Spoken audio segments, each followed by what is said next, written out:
Hello, everyone. Welcome to the fourth session of the UNESCO Chair Series in Comparative Education Policy. This event is co-organized by the UNESCO Chair in Comparative Education Policy and NORRAG Global Education Center. Our co-sponsors include the Global Governance Center, the International and Development Studies Program, and International Relations and Political Science Department of the Geneva Graduate Institute, as well as the KICS EMAP Hub. My name is Chan-Nung Baek, and I am the UNESCO Co-Chair in Comparative Education Policy and Academic Director of NORRAG. With that, now I would like to introduce Professor Felicitas Acosta. Professor Acosta is a full-time researcher at the Universidad Nacional de General Sarmiento in Argentina, where she teaches courses on comparative education, history of education, and educational foundations.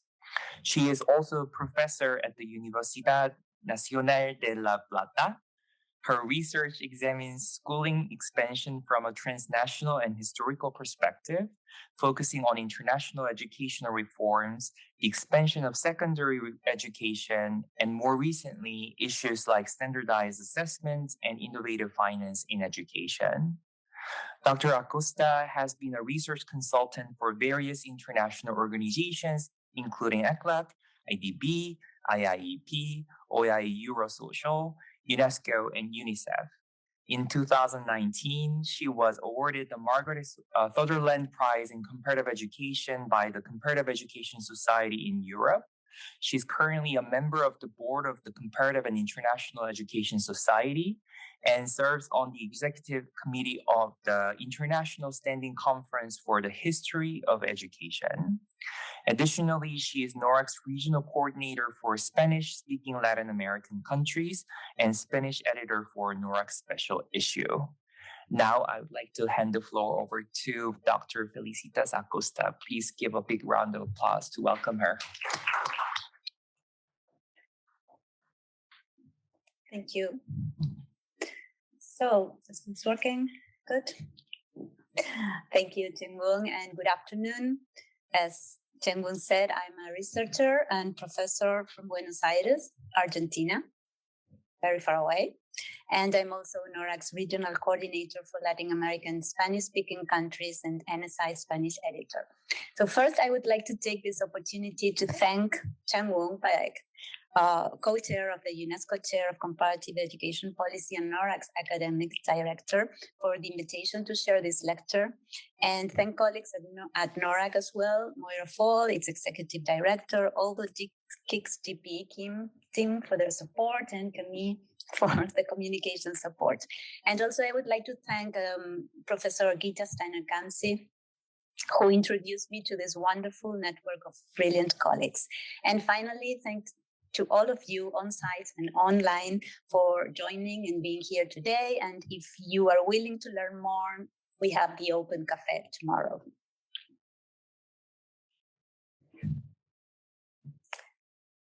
So,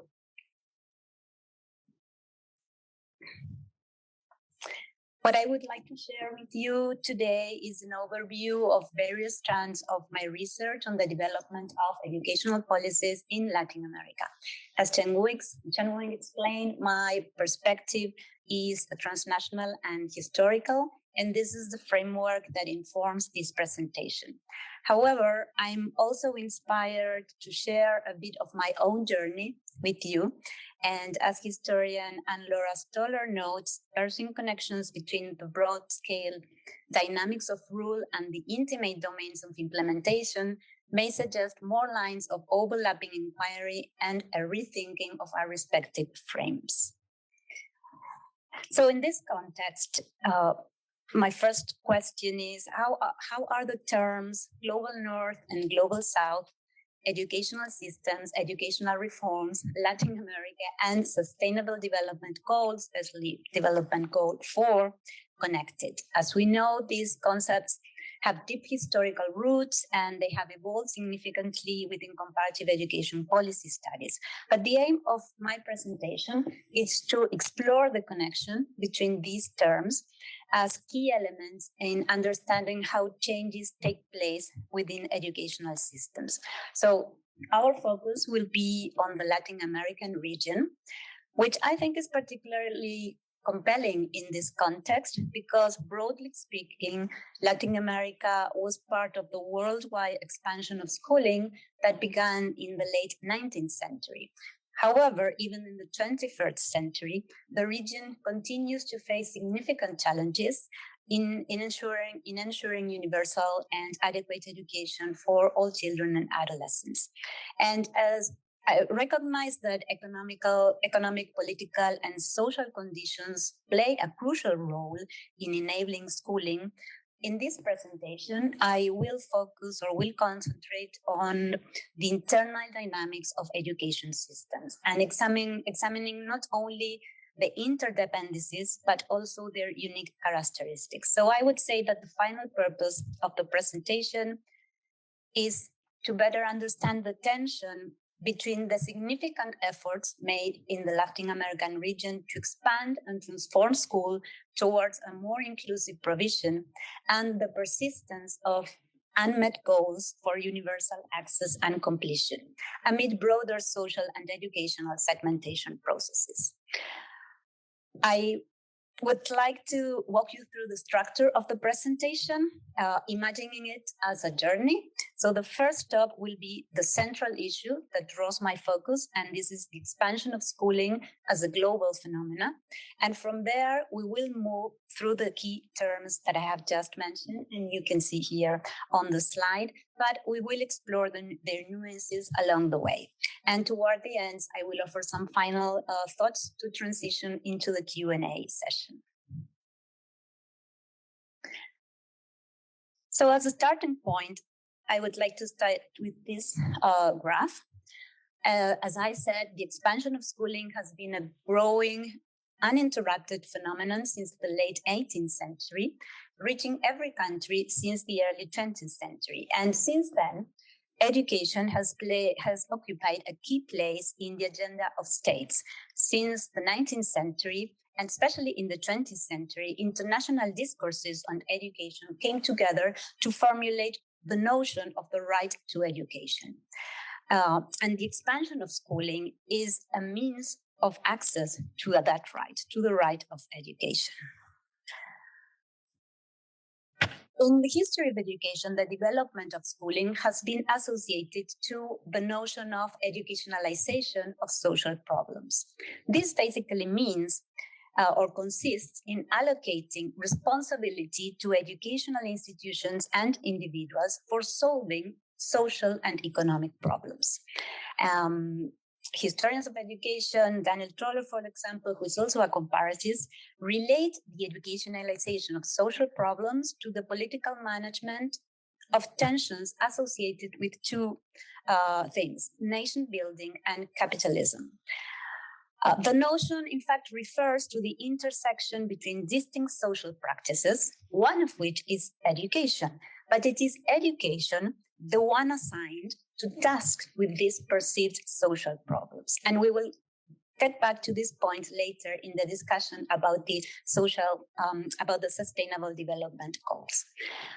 As I said, the expansion of schooling has been a continuous process, but it has also been accompanied by what different authors call diversification. This means broadening the range of educational options through institutional differentiation. So in this sense, we could say that educational reforms can be seen as efforts to adapt to and sustain the ongoing expansion of schooling.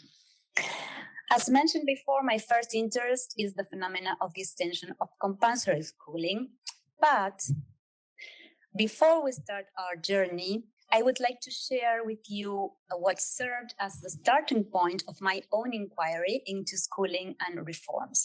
And this starting point is tied to family history. Here on the screen, you can see Olivio Jorge Acosta. He was my great-grandfather, who was born in a province in Argentina in 1871. Unlike his family, Olivio took a different path and studied at Argentina's first normal school, which established in 1870, from which he graduated in 1893 with the title of National Normal Teacher. He worked as a teacher in different provinces. He was a vice principal and a principal of schools along the country. His career took a different path when he was appointed sectional inspector of schools in the national territories. And this is while he was traveling to the national territories. He was known as the explorer inspector in the National Education Council.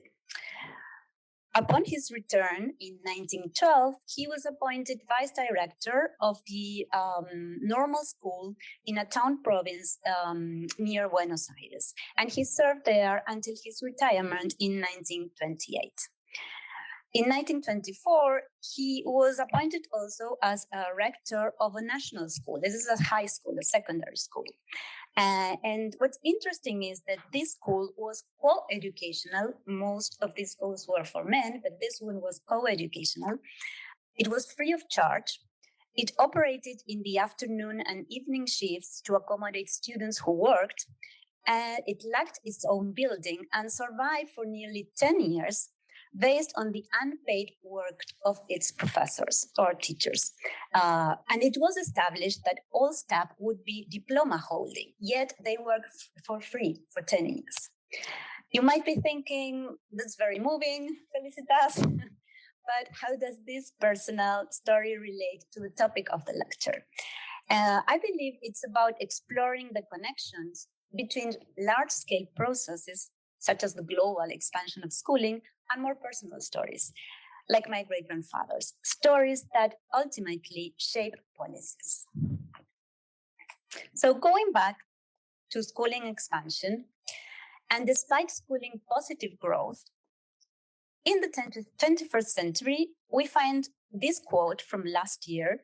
This is a deputy in the Argentine National Congress, is a member of the Libertarian Party, currently in power. Probably you might have heard about that. What he said in 2024 is, I don't believe in compulsory education.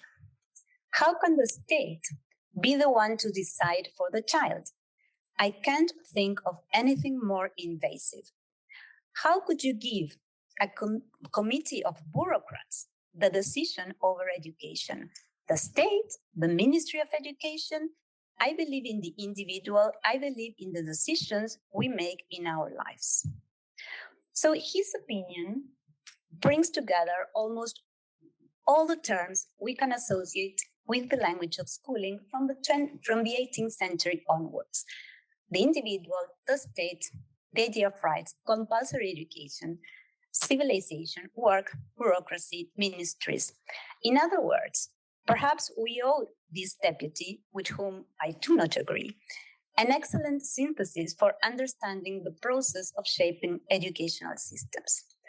But the idea of deschooling is not new, and we can find it across different times and spaces. For example, in the United States, since the 1990s, there have been anti-schooling activism in these movements, and even back, we can find in the 1970s the free school movement, where the term deschooling was coined. And the work of Ivan Illich, an Austrian philosopher and educator who lived in the United States and in Mexico, was aligned to this movement. And in his critique of the production system, Illich proposed deschooling society and replacing schools with educational networks. But we can even go further in history. In a very recent article, historian of education Marcelo Caruso suggests that deschooling has been a recurrent trend in Western thought and social discontent for several centuries. And for example, he mentions the case during the French Revolution, where the Jacobin Gabriel Bouquier, in his report to the National Assembly in December 1793, expressed his preference for a Republican education. And he said, the best schools are the public meetings. Those are the places to form national citizens. And note here another term associated with educational systems, republics and citizens. But we can go even back.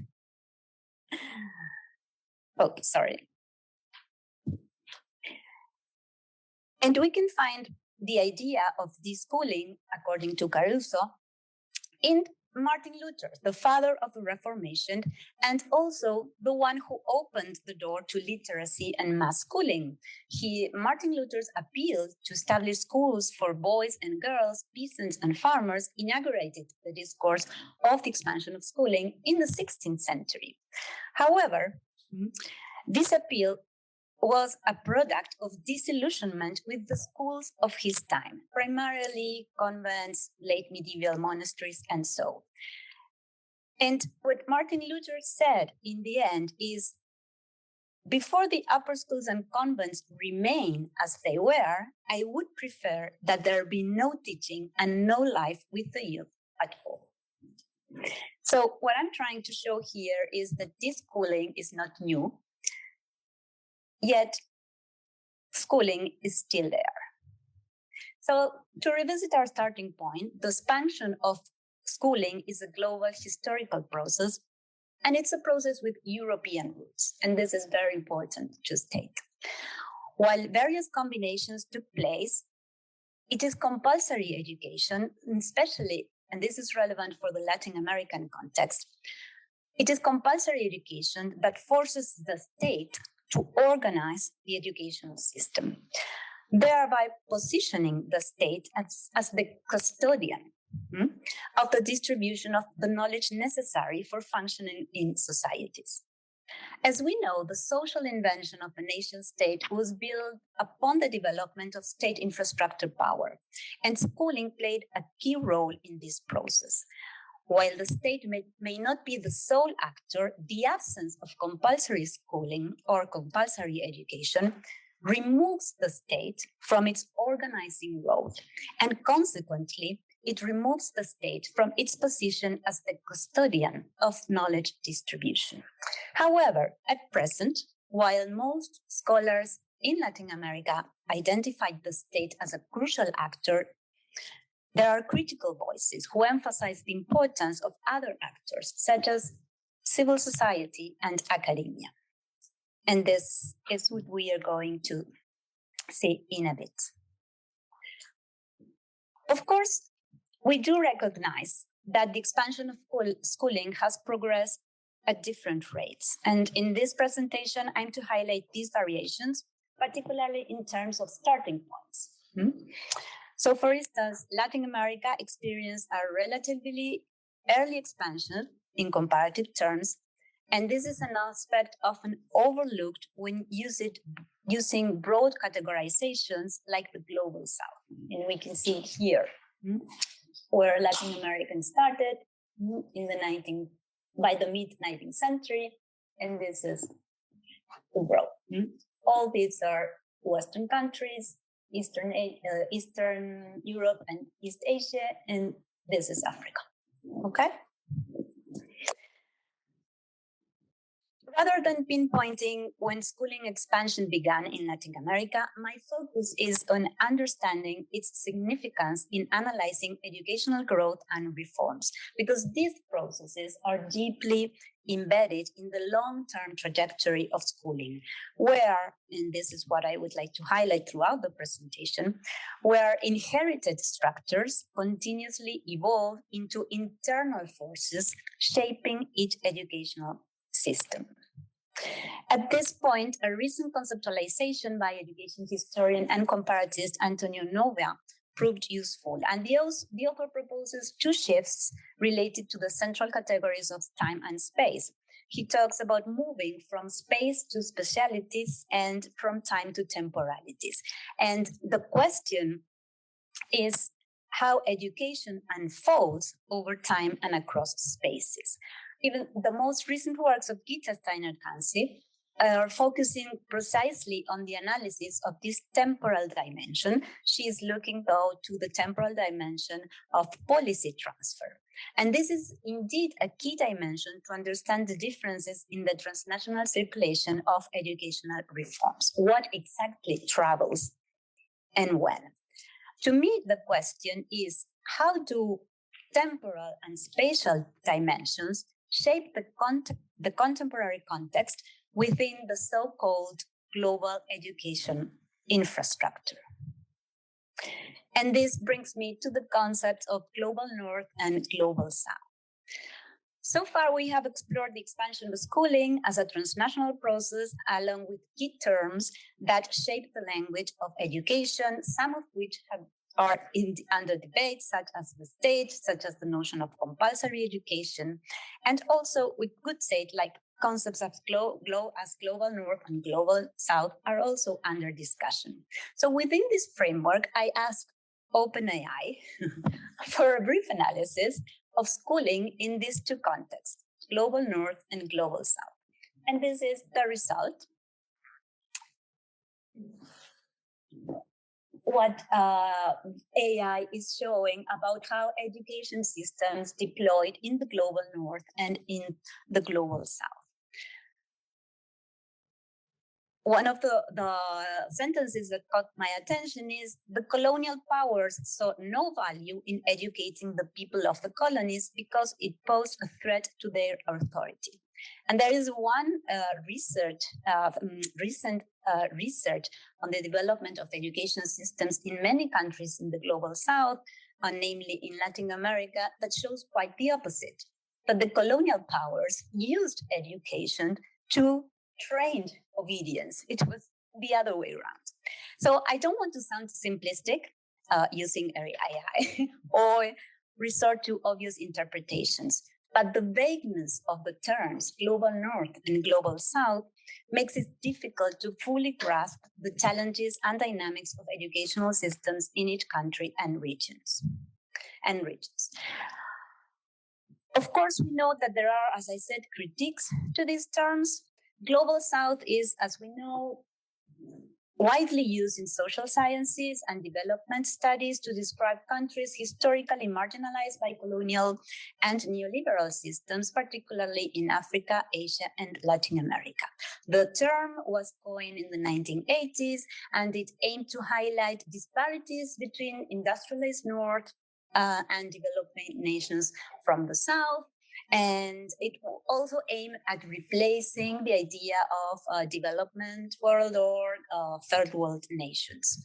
There are, for Ruiz Perez, some criticisms of the global south concept, especially in academic discourse, and you have these critics here, the idea of vagueness and homogenization, the problems with the colonial legacy. That is, that critics argue here that the term fails to facilitate a radical break from the colonial history. Rather, it implicates kind of a reproduction, because the same stereotypes that accompanied the former term third world are usually attached to the term global south. She also mentions one that I found interesting: intellectual limitations of these terms.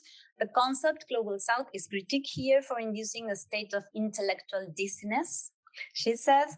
And she also mentions the need for new language. So there is a call for new vocabulary that transcends this kind of simplistic dichotomy, like geopolitical south or relational south.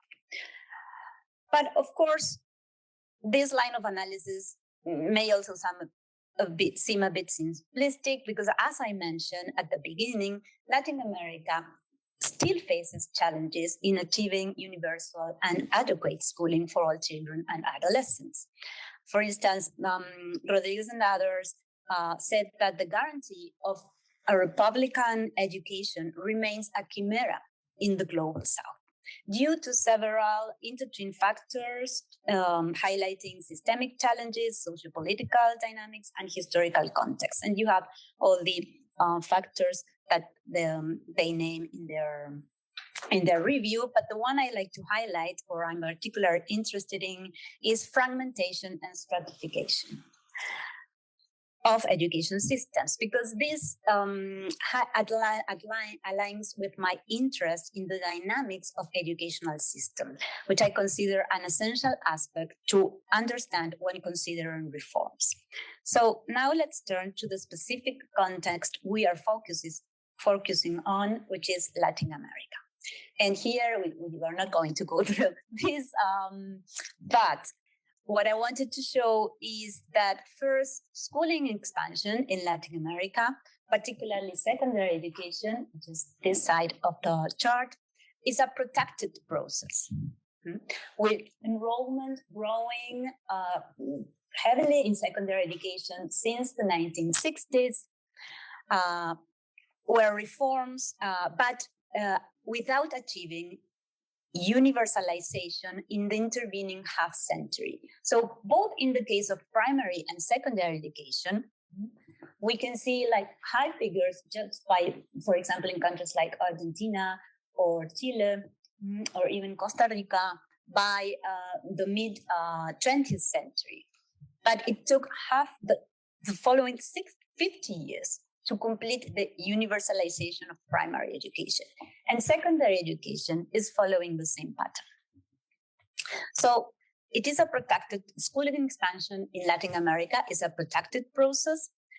Nevertheless, since the 1960s, there have been reforms that are aiming at achieving, especially secondary education universalization. At the same time, there is a tendency in the region to sustain what we call horizontal segmentation. And this is keeping traditional specialization streams like academic or vocational or technical educations, or, and this is more recent, streams targeted at specific groups, ranging from rural and intercultural bilingual education to the latest called alternative modalities. And finally, we need to note that unlike other countries that engage in the early modernization, Latin American countries introduce these reforms and these forms of segmentation when developing secondary education without achieving a steady improvement in indicators of social inequality. And that is, I would say, the most significant challenge in the region. So as I said before, the region is characterized by a pattern that we call access over completion. The large majority of children and adolescents are in school, 90% of the 12 to 14 age group, and 83% of the 15 to 17 group.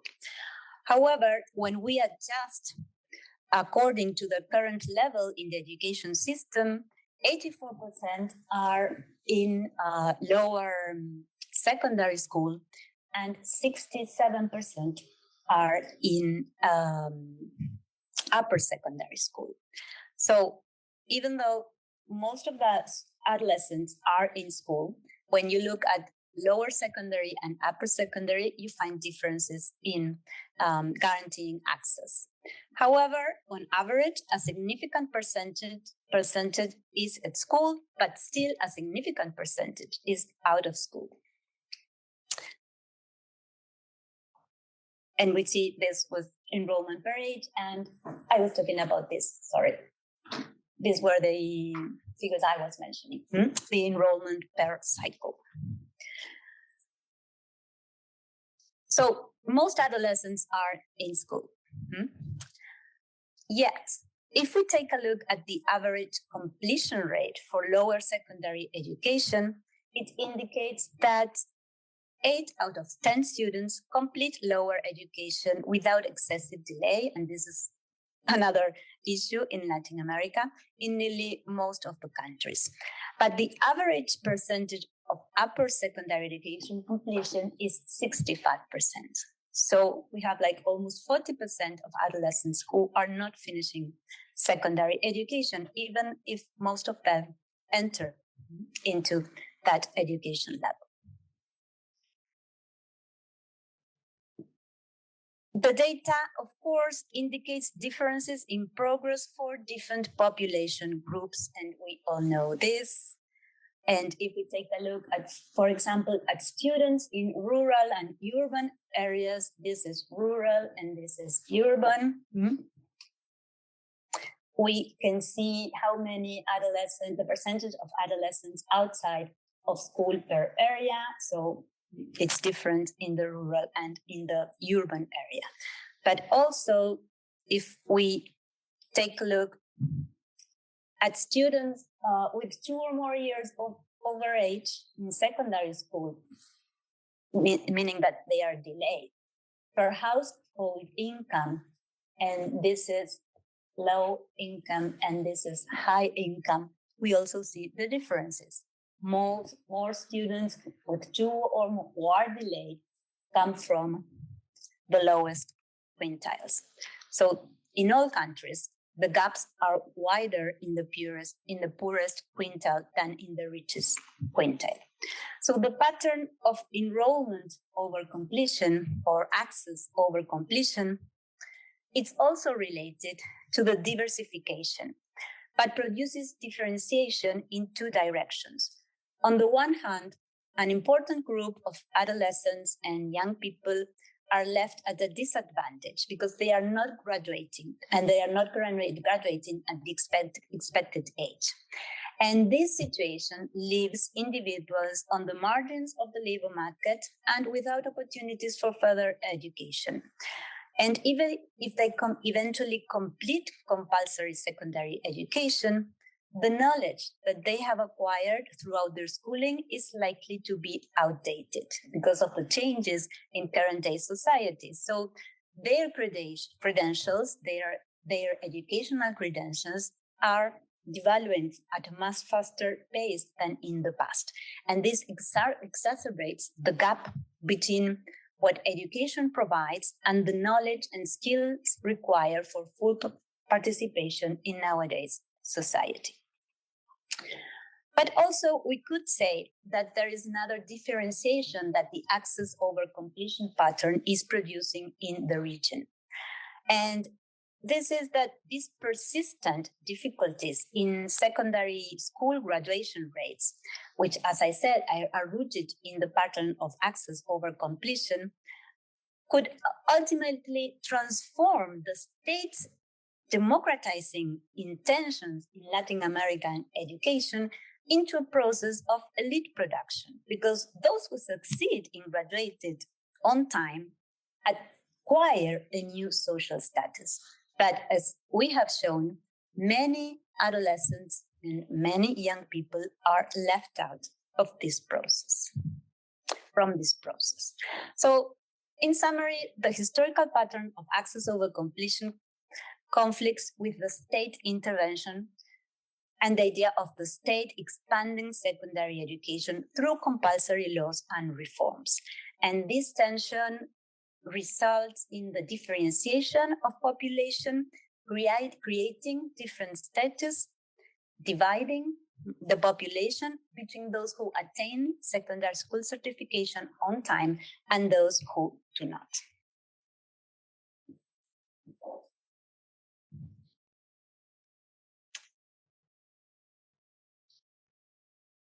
Differentiation is also evident in students' experiences. So in 2021, we conducted a study for ICLAC with a targeted sample of almost 500 adolescents and young people in 6 different countries, Latin American countries. And now I'm going to share their perceptions regarding the effects of diversified structures and schooling experiences concerning both the limits and the possibilities that these enable to achieve the extension or the expansion of schooling. For example, if we take a look at the provision, at the school provision, what do students tell us? Well, first thing, the differences between private and state-run schools. And for example, we have this student from Uruguay, and she said in the private school, they even call you because you forgot to wear your gym trousers. In the public, the state-run one, you can be outside the door drinking beer and smoking a joint and nobody does a thing. There is no control at all. This is her perception of the schooling provision. But also, we find differences in the perceptions according to the provision, whether if it's rural or urban. So this student from Mexico said, I choose the school because it is within the town, it is the only one, and it is the closest one we have. So no other choice. And this other student from Uruguay, she say, well, my way of speaking comes across as very rough and not very refined for the teachers. And she was moving from rural school to a semi-urban school. And so there she found these differences and how her way of speaking was perceived by the teachers. Also, we find that students perceived differences, namely, as I mentioned, related to public-private differences, rural and urban, but also schooling infrastructure. For example, this student say that the typical problem that arises is that many students are admitted or many stay down. And when you get to the classroom, there are no desks. And this was quite, in terms of infrastructure, it was a quite respectable school in Costa Rica. Now, the second quote here is, well, this is incorrect. This is from Honduras. And they are, and the student is talking about an alternative modality, which is education through radio, because they live very far away. And so he says, well, the Honduran Institute for Radio Education has no fixed place to operate. And so they had to travel around and find where to have their lessons. There are also perceived differences among students in the ways to access secondary education. And for example, in Mexico, to access lower and higher secondary education, you need to sit for entrance exams. And so students perceive that it's not only about the score you get in the exam, but also depending on the score, you are appointed to the morning or to the afternoon shift. And so they see a difference there. And so this, of course, creates very different schooling experiences. And the same comes with university schools, which are state-run in Argentina, but you also need to sit for entrance exams. And what the student is saying is that the economic factor is key, because if you don't have the money to pay for a private teacher, then it's very hard to get into these state-run schools.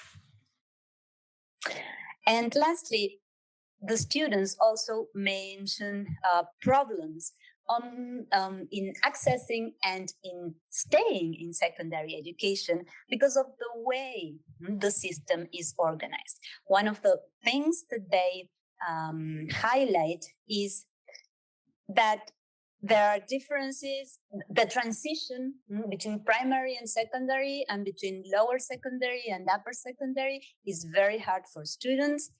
They don't understand the ways that they are being, for example, evaluated or assessed. And they also are very, at least for the students we interview, they are very in discomfort with the way some teachers prepare the lessons. And for example, this student in Argentina said, well, what I dislike the most is that many teachers have no desire to teach. They tell you which pages you have to copy, and you literally have to copy those, and they don't even bother to explain. So it makes the lesson more difficult.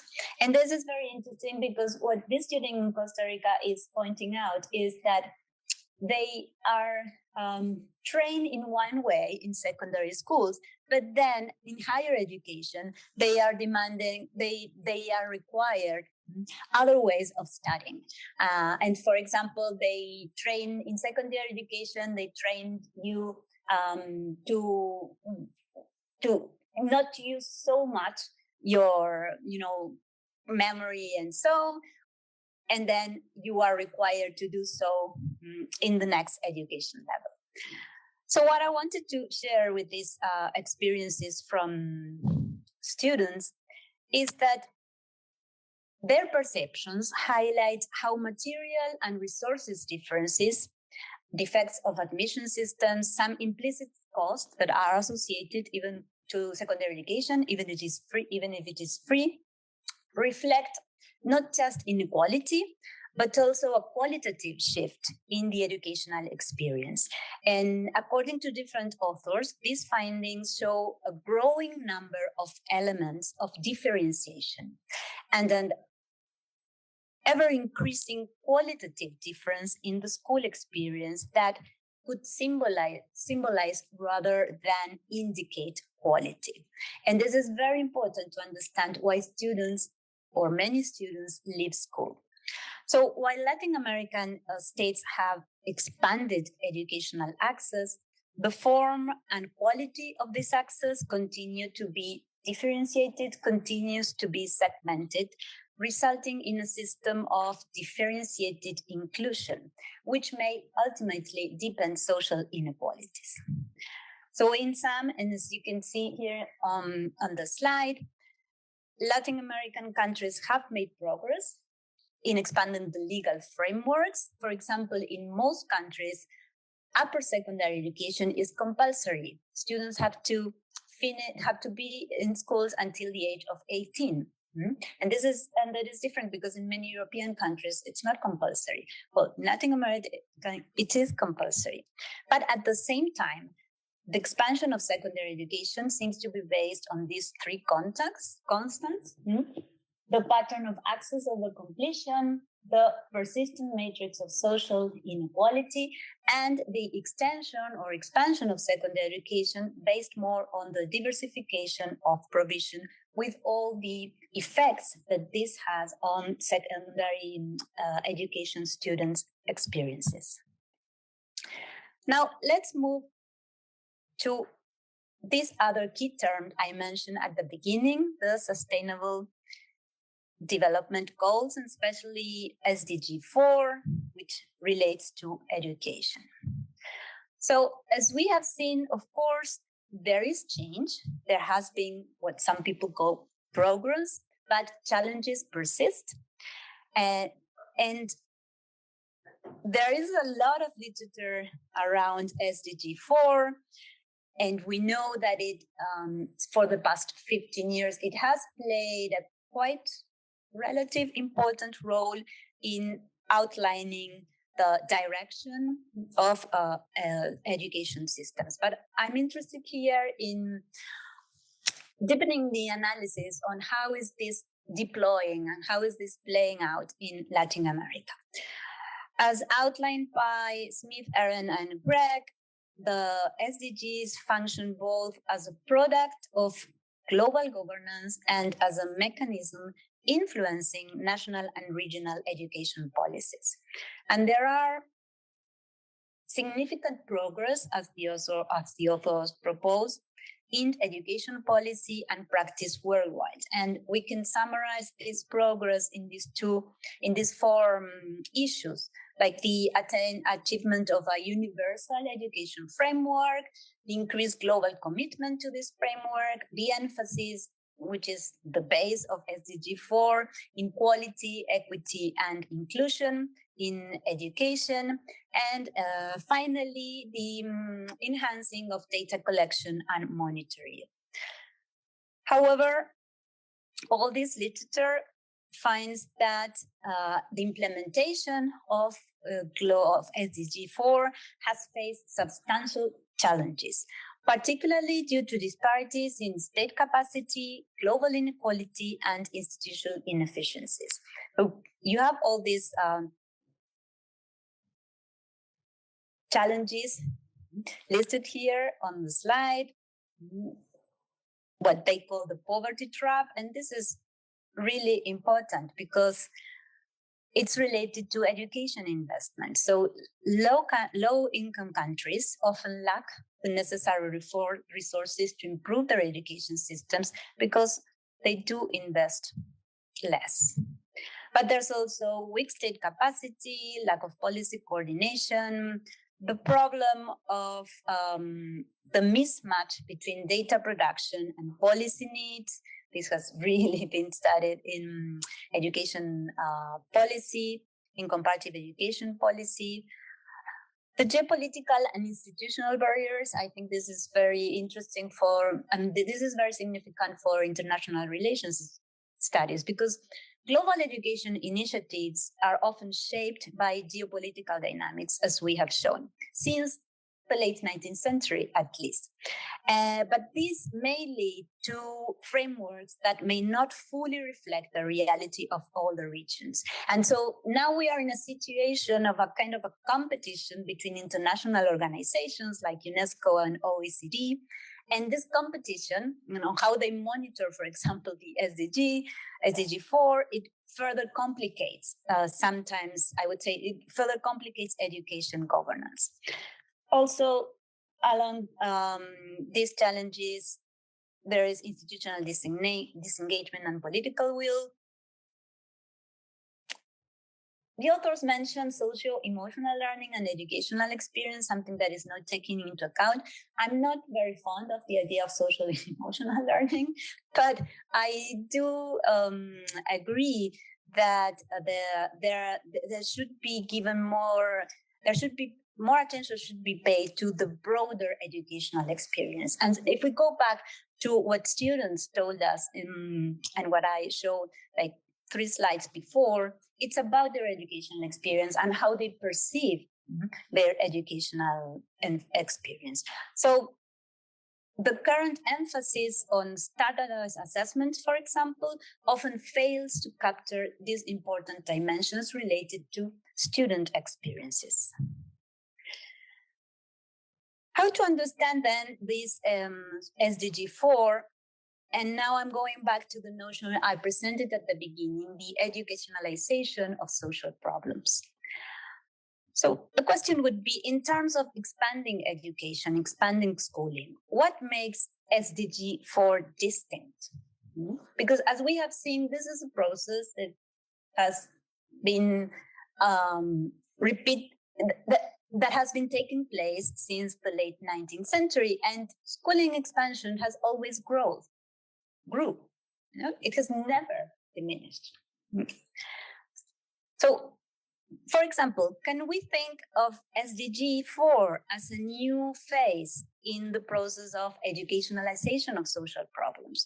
Because after all, SDG 4 is a part of a much broader framework focused on the idea of creating a sustainable world. So again, we have education among other areas that are responsible for creating this sustainable world. And so we could say, well, this could be, or this could fall into the categorization of educationalization of social problems. In fact, by the end of the 1950s, the notion of educationalization was related to another concept, the concept of pedagogization. And this concept was coined to make sense of the contemporary development of the Western welfare state. This was a pedagogical modernization project. So is SDG 4, or could SDG 4 be thought as a pedagogical modernization project? What is different now, I would say, is that SDG 4 is something that is playing a central role in the development or in the achievement, or in the design and in the achievement of SDG 4, is the central role played by international organizations. It's something, I would say, it's an educationist agenda fully designed by international organizations. And this relates to the notion of global education architecture, or global architecture of education, as you have here on the slide. And this is a very thought-provoking recent article by Brent Edwards, where he explains how the field of global education policy has evolved. and how this idea of global architecture education is present from the 1940s onwards. And the key players in this process, of course, are multilateral organizations, and also private corporations. And of course, there has been a rescaling of global education policy. And here scholars have been trying for the past 15 years to find out how to disentangle the global local connection, and how does the global international policy connects to the national and the local policy. And for example, Berger and other colleagues have stressed the importance of recontextualization and vernacularization to understand the relationship between globalization and national education systems. And indeed, one could say that SDG 4 could be seen as the epitome of a global education architecture, because international organizations play a crucial role in shaping and monitoring SDG 4.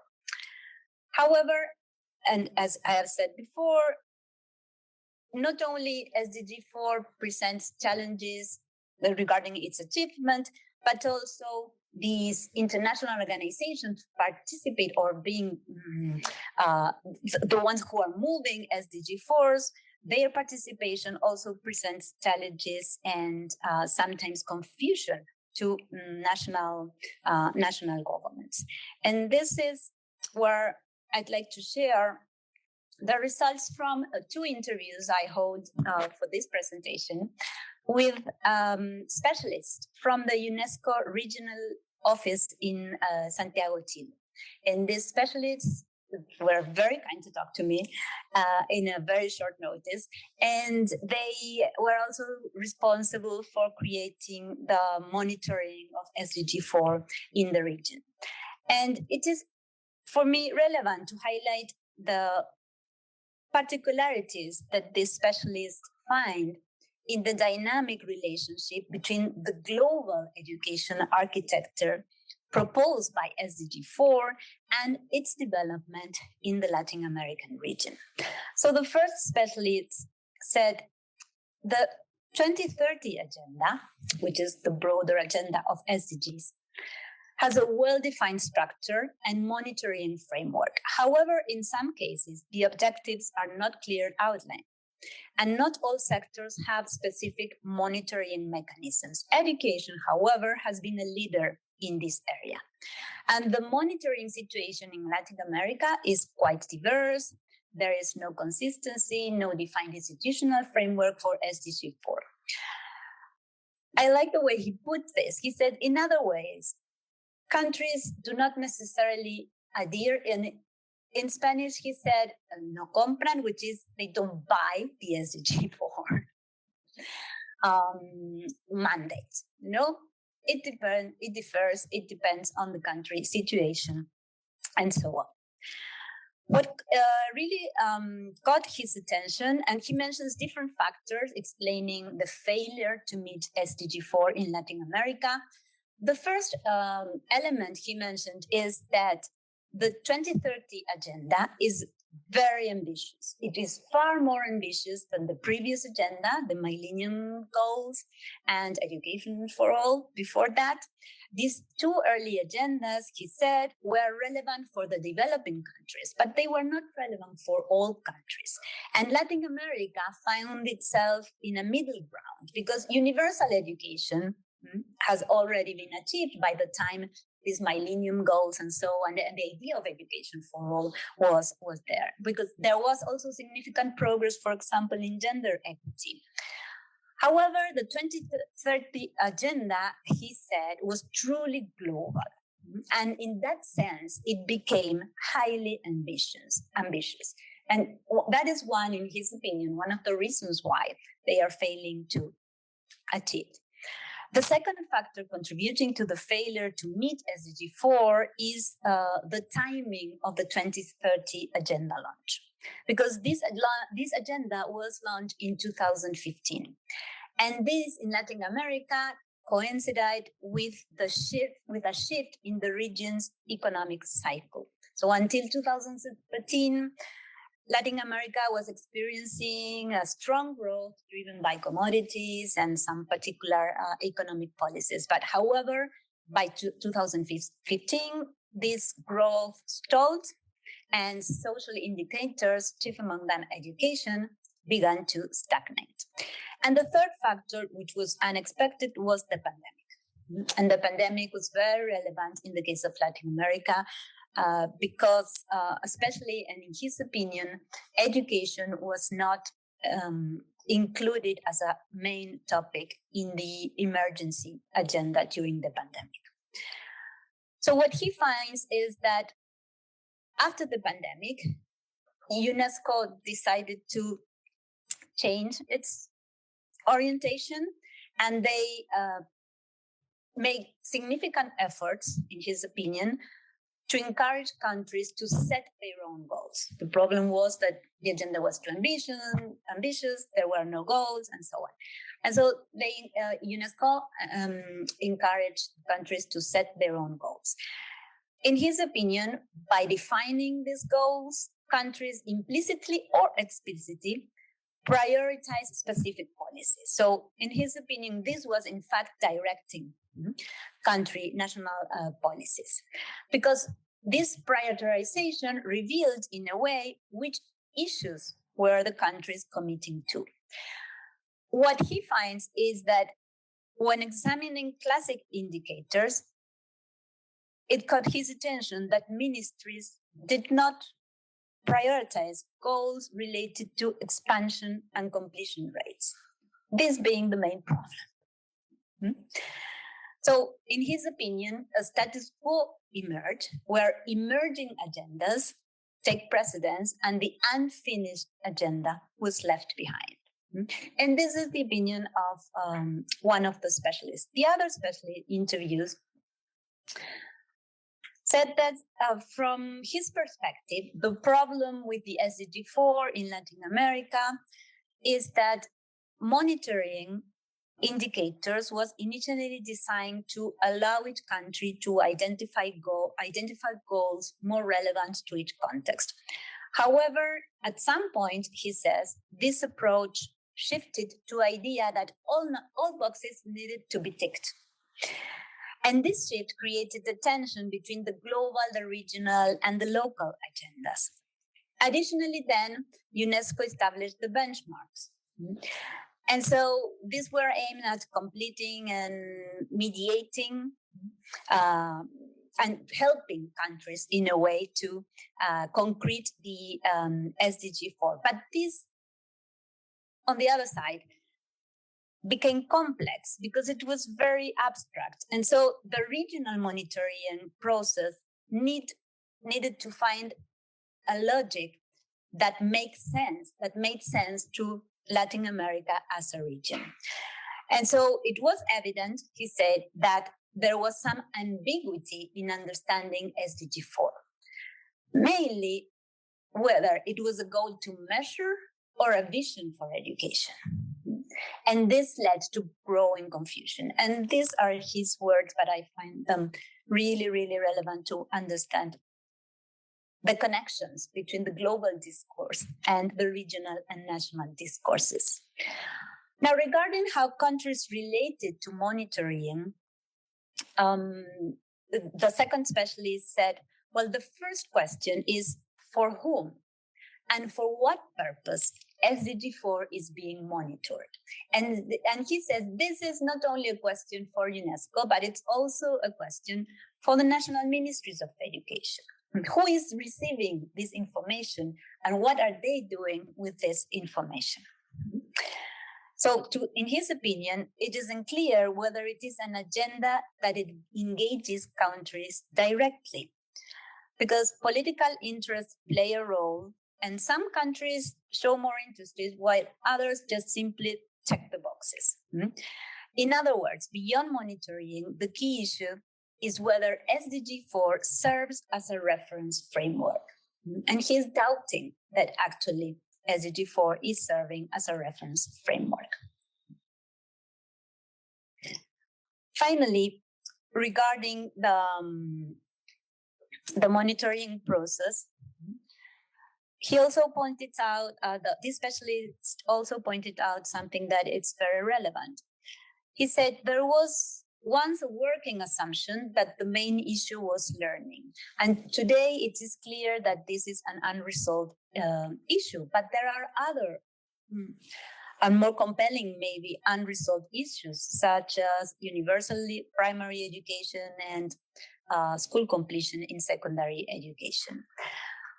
And what he finds out, and he's very familiar with the data available in the education data available in the region, is that the policy agenda has gaps on data. They know little about disability, about technological infrastructure, about teacher training, about early childhood access, about youth and adult education. These are not reflected mainly in educational policy. And additionally, some aspects of SDG 4, such as global citizenship and sustainability, have not really permeated the region, though sustainability has made slightly more progress. So these two issues that are very relevant in the SDG 4 agenda, global citizenship and sustainability, according to his opinion, have not really permeated the region when relating to SDG 4. So I will go quickly over this, but this is only to show the persistences of educational inequalities. This is a chart produced by ICLAC, and it's very relevant to see how this is primary education, lower secondary education, and upper secondary education. And it's a distribution by extreme income quintiles. So this is the lowest in quintile, and this is the richest quintile. And we can see in primary, but especially in upper secondary education, the distances between the lowest quintile and the upper quintile. And this is the completion rate. So we are talking about SDG 4, global citizenship, sustainability, but this agenda has not yet been met.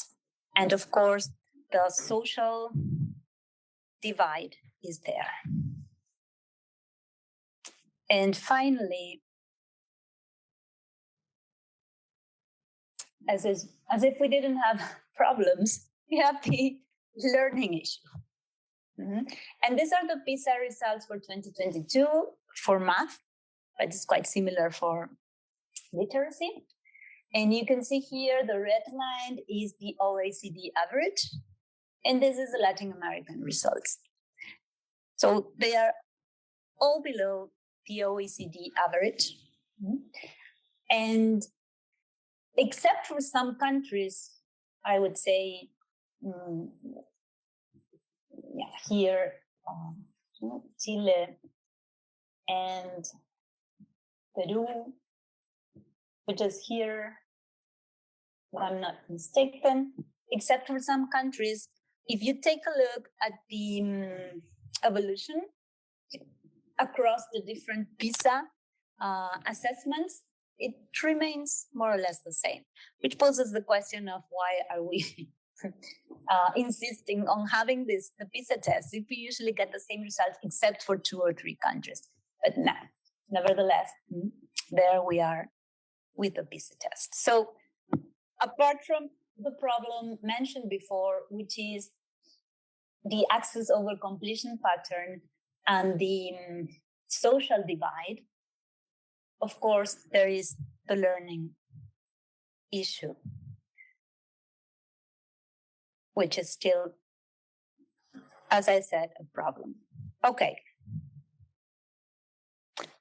So, and now here we are just finishing. As I mentioned at the beginning, what I want to understand is try to find another explanation, because of course the social divide is an explanation. But as I said, I'm interested in connecting the internal dynamics of education systems with the problems that Latin American education systems still face today.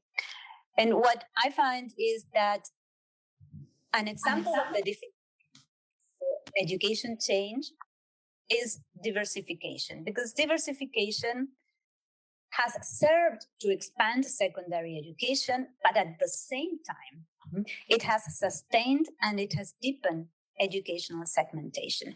And this was already explained in the 1980s literature on how education systems work. And this is the first quote. Basically, what it says is that when a large portion of the population attains a certain level of education, it ceases to be a distinguished marker of social status because nearly everyone has that certificate.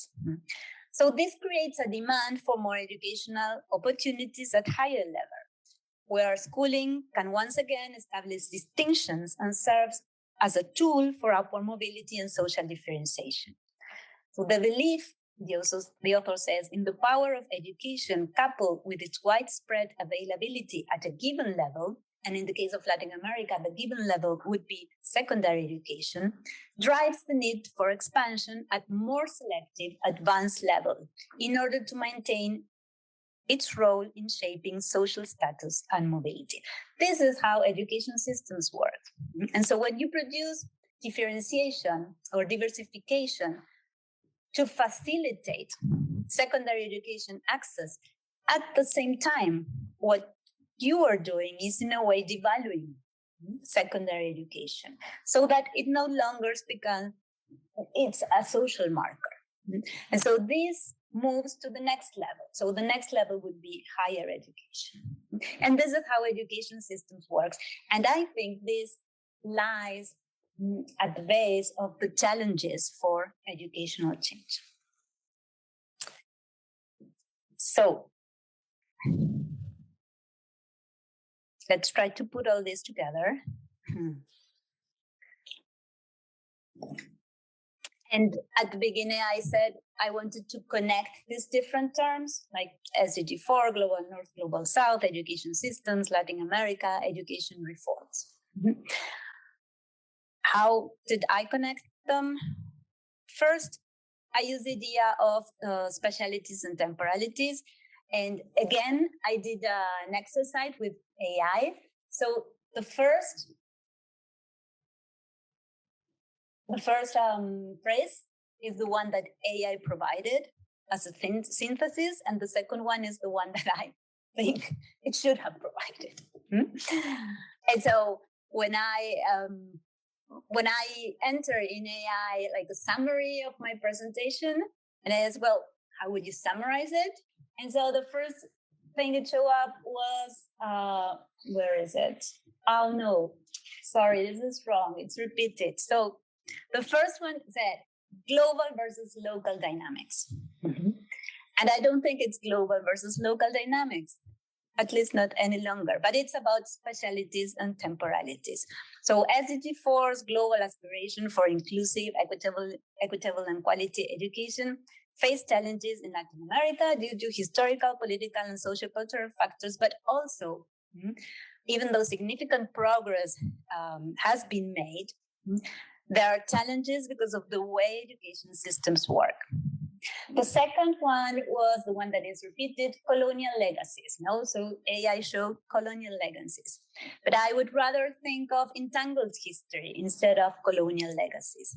Global South, well, it's a term. It has its implications, but it's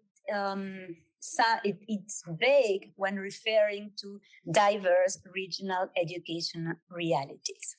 It's not, but at the same time, it's not it's not only about capturing the region's unique colonial history and social political dynamics. It's not one or the other, but how we think of this as an entangled history. The third one was AI show educational disparities and I'd rather focus on education systems' internal dynamics. That is my focus, and that is, we all know that the social divide and the socioeconomic factors play a key role in education development. But that has been the literature for the past 50 years. And that is not helping to understand why still we face these challenges. So maybe we should take a look to education systems' internal dynamics. The fourth I show context-sensitive reforms, which I feel says little about education policy. And this is where I think we have to take a look at schooling historical transnational roots. These roots are Western-centric, and that needs to be discussed, but those are the roots.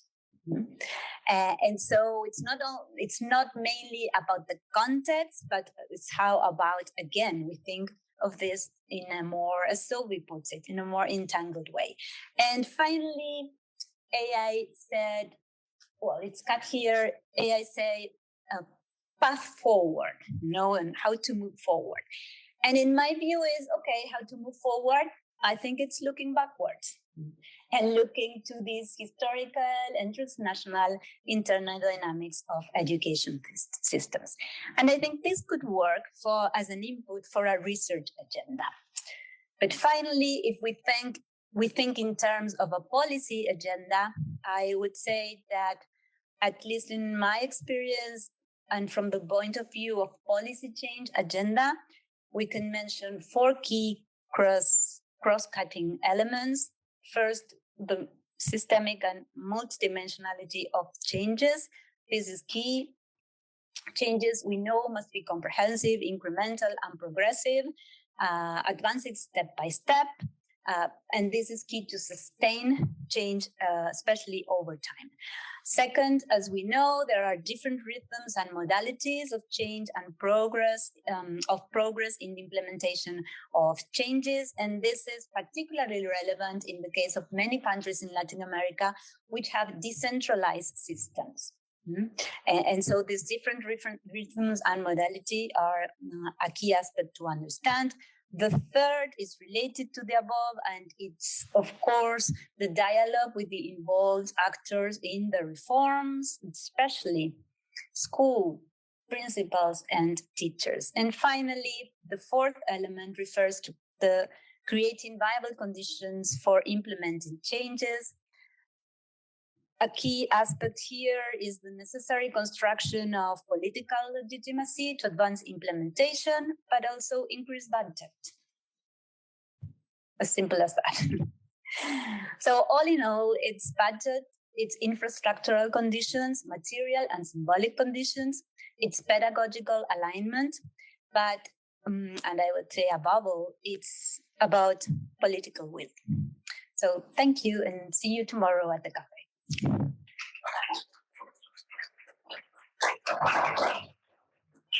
Thank you so much, Feli, for your wonderful presentation. Now I would like to open the floor for Q&A. Let me get a few questions from the room first, and then we also have some interesting questions from the online participants as well. So I suggest that we get a few questions and then you answer them in an order that you prefer. For those of you who are online, please kindly note that you may not be able to hear the questions that are asked in the room, but Feli, before she answers her question, she will repeat the questions so that you can hear them clearly as well. So any questions? Okay, remark. Ubi, was that an end? Okay, yeah, go ahead. Within, for example, the educational policy, the Brazilian case, a very emerging literature assessing how the racial element in the country contributes to this element of invasion, lack of conviction, and also involvement of students, and also the segmentation issue. Could you elaborate more on the racial element translates, not translates, and you see that the continuing part of American reality beyond Brazilian element? Thank you. Any other questions from the participants in the room?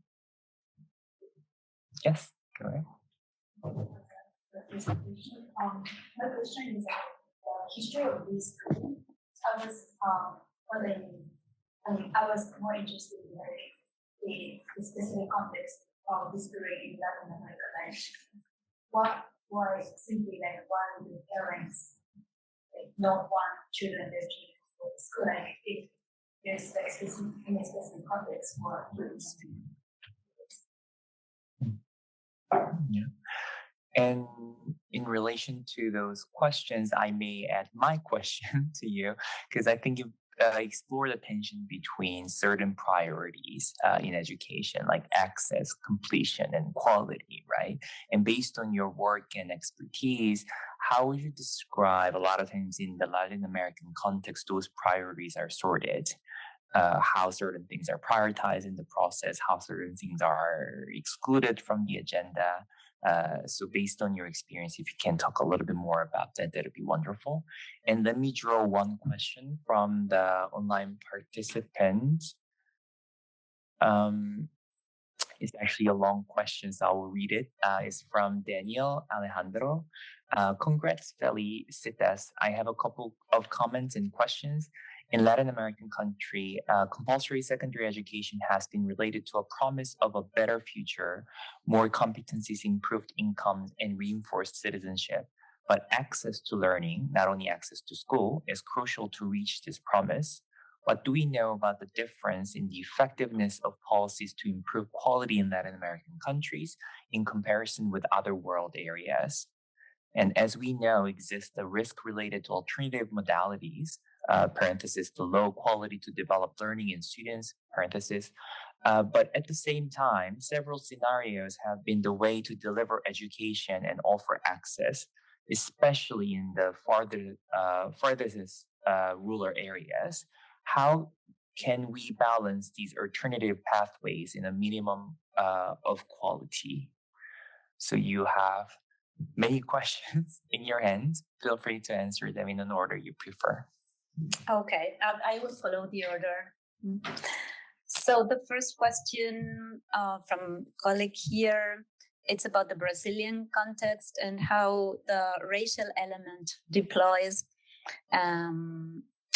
compared to other Latin American countries such as Argentina. So I'm just rephrasing the questions for the online audience. So, of course, this is a key issue, as you know, in Brazil, but in many other countries in the Latin American region, it's not that relevant in the case of Argentina because of the, I wouldn't say it's not that relevant, but the history, it's different because we do have indigenous population, but there is more like the divide is more among classes than among races. So the difference, I would say, the most relevant component has to do with social differences rather than racial differences. And this is something that, for example, people who study migrations in Argentina, they usually say that the relation to migrants or the prejudice to migrants, it's not racial. There's not a big racial issue, but it's more connected to the social class issue. But in other Latin American countries, of course, the racial element plays a more relevant. It's key to understand some differences in the stratification of education systems. Usually they are combined, and well, you probably know better this than I do, but they are combined there are different situations that combine. It's race, but it's also urban, rural, and it's gender. So women, or usually what experts, specialists say is that the worst situation is for women who descend from native populations and who are Black. And this is like the the combination that that really undergoes the worst, I would say, situation in the stratification of education systems. I wouldn't say, at least to my knowledge, that the racial issue is connected, isolated with the stratification of education systems. But of course, it's a very large region and there are many different particularities in the education system. But broadly speaking, I would say that. And the second question was about deschooling and how deschooling deployed in the Latin American region, and why wouldn't parents want to send their children to school?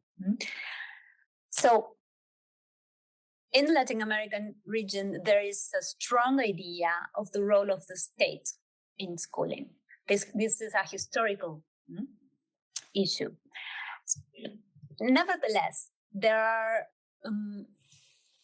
I would say, there were some areas where the deschooling, I don't know if it's the deschooling movement, but other ideas about how to organize or how to put together schooling, they have gained relative importance in different countries throughout the 20th century.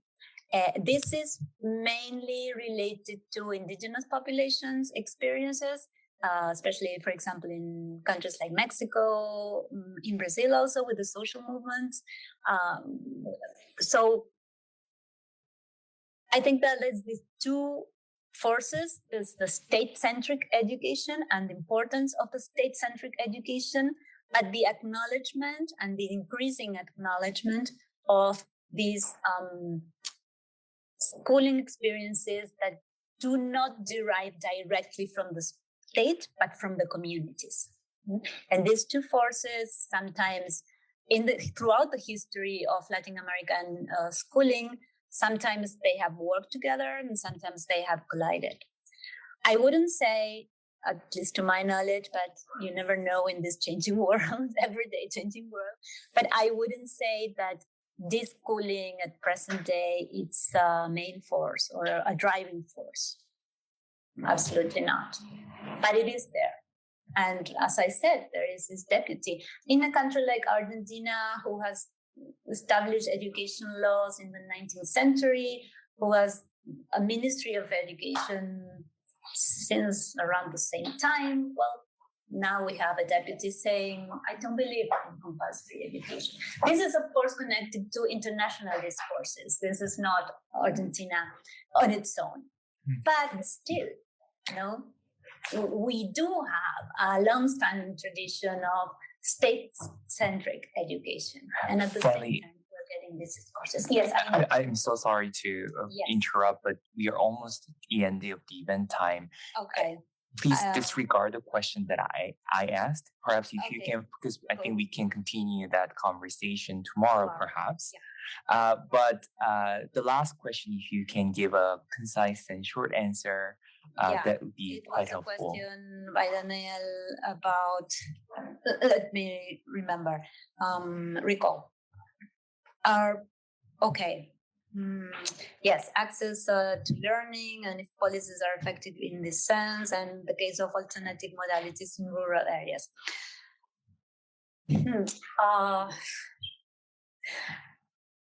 It is tricky because, of course, alternative modalities, which exists at least since the mid-20th century, they originated in rural areas, in countries like Mexico, for example, and for a long time, and still in many places in Latin America, it's the only provision that many, especially people who live in rural areas, it's the only provision that they get.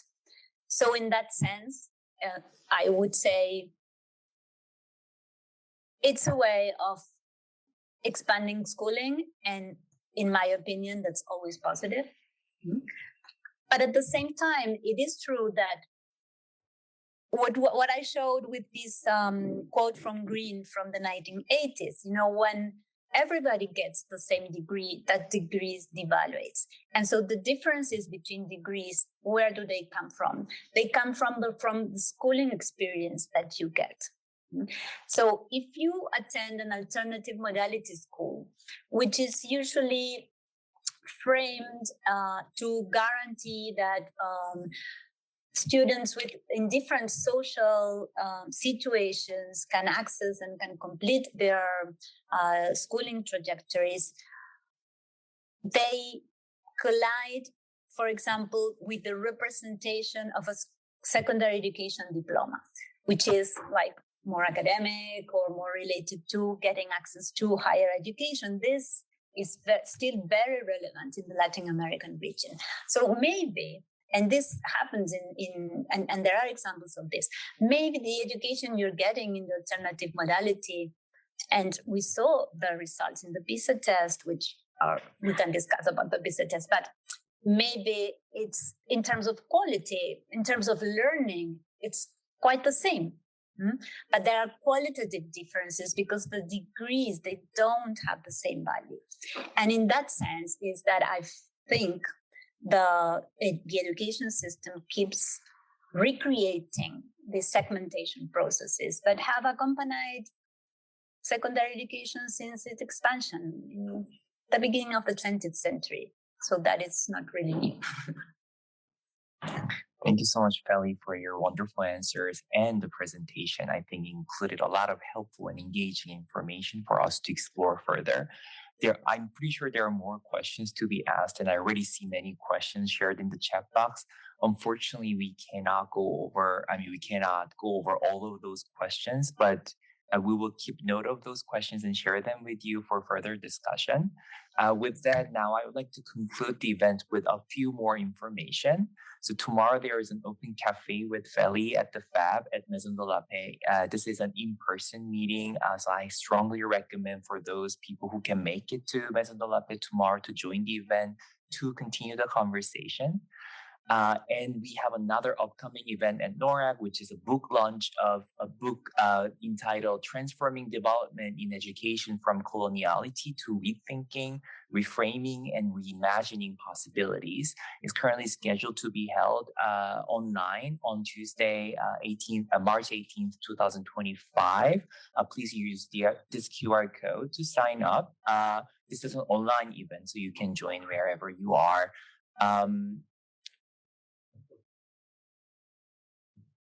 With that, I would like to remind everyone that all participants will receive a follow-up email with the event video recordings, event highlights, and the link to the publication. In the meantime, we invite you to let us know how we can improve our next event through the evaluation form that will be shared after the event. Thank you so much once again. Thank you so much, Feli. Please give our wonderful guest speaker a big round of applause. Thank you. Thank you.